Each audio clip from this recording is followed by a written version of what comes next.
मजीद तफसीलात वास्ते हमारा ज्वाइन को था वश न्यूज़ रिपोर्टर फैज दुर्रानी आइए मजीद तफसीलात जरूर जी जी बिल्कुल मस्तंग में वली खान लेवी थाना की हदूद में खंड मैसूरी के करीब ममनी का इलाका है, जहां पर सोमालानी और लेडी कबाइल के दो गिरोह में मुसल्लह तसादुम हुआ।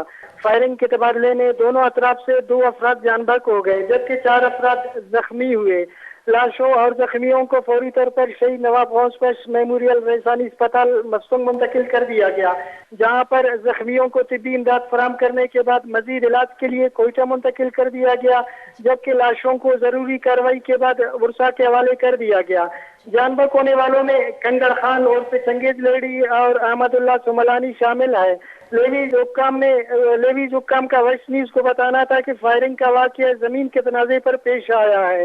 वली खान लेवी फोर्स मजीद कार्रवाई कर रही है। और मैं यहाँ पे ये भी बताता चलूँ कि तसादुम को रुकवाने में कबायली अमायदीन और लेवी हुक्काम भी मौके पर मौजूद है, और उनकी यही कोशिश रही है कि मजीद तसादुम ना हो। जी जी बहुत बहुत शुक्रिया फैज दुर्रानी।